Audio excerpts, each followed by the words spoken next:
Hello everyone, and welcome back once again. As now for the 180th episode, we are going to talk about the one and only Vaas Montenegro, the secondary antagonist of the 2012 video game Far Cry 3, the most iconic Far Cry villain ever created, and overall one of the most iconic video game villains overall. This episode is another special episode towards me because Vaas Montenegro is my favorite villain in the whole video game industry. Judging by the realism of the character, as well as his infamous definition of insanity, makes Vaas into a genuinely compelling villain. And in this episode, we're going to talk all that we know about him throughout the game, as well as the fact that he returned, and it's implied to in the 2021 video game Far Cry 6, to better understand Vaas Montenegro and why he became a pirate. And now, let's begin. According to the lore of the game, Vaas Montenegro was born on the Rook Islands in Indonesia circa around 1984, under the real name of Vaas Talugmai, as a native of the said islands, and he grown up alongside with his twin sister Citra that he dearly loved and cherished, as well as the fact that he had a group of friends that he actually cared about. But sadly, as the time moved on, then his relationships sadly have become more strained, as his friends ultimately eventually left him for various reasons, and his sister has become the leader of their tribe. And she also developed something like incestuous feelings towards him, which further alienated Vaas and further ruined his sanity. But the final stroke that caused him to become the man he became was none other than Hoyt Vodka, the head of one of the largest human trafficking rings in the South Pacific, who lured Vaas towards him with using drugs, money, women, everything.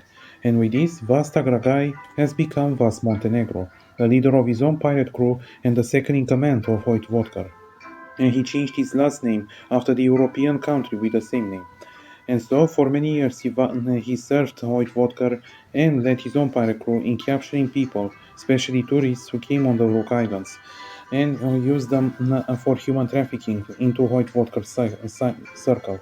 And by the summer of 2012, his next victims unfortunately proved to be none other than Jason Brody, and Vaas proceeds to capture him and his brothers and his friends and hold them prisoners make them into make them human trafficking meat, and as well as to send videos back home to the US as ransom for their parents, to send money to save them.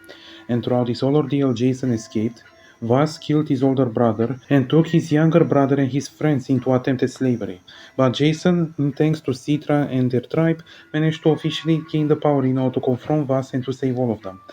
And now, before we continue, we need to stop and ask, is Vaas evil? And I put this question because while it's an undeniable fact that this man is absolutely insane and crazy, it should be noted here the fact that Vaas Montenegro is completely a tragic villain. He was completely stated to be such a thing, given the fact that this man lost all of his friends, his sister has become a fanatic psychopath, and he was literally brainwashed to become evil by Hoyt Vodka. Not to mention that after he was defeated by Jason and Hoyt died, then he pretty much became a different person. In the sense that he no longer had that influence to affect him, and he even changed as a person.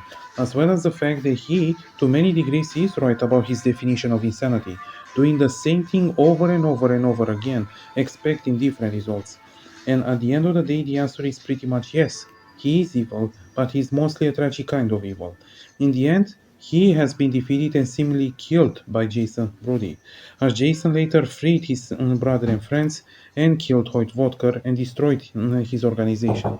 But it's eventually revealed 9 years later by 2021 that during the events of Far Cry 6, Vaas apparently has survived, and it's revealed into a secret scene that he supplied weapons to Juan and the Libertad to free Yara from Anton Castillo, thus implying that Vaas might have in fact redeemed himself and turn a new leaf on his life, so who knows. So in the end, who is Vaas Montenegro? He's nothing more but a simple man who went through a whole life of pain and loss. A man that literally became a monster and went to the path of insanity and pretty much became a shell of his former self. A man who even after his defeat, he in fact changed his life and found a new way to spend it without hurting others. And a man that could be called as one of the most iconic video game villains ever created. Thanks for watching. Don't forget to give a like, share and subscribe, and have a nice day. But what would you say to God? Home I would say, God,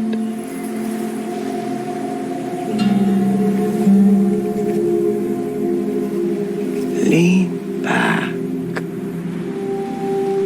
You're blocking the sunlight.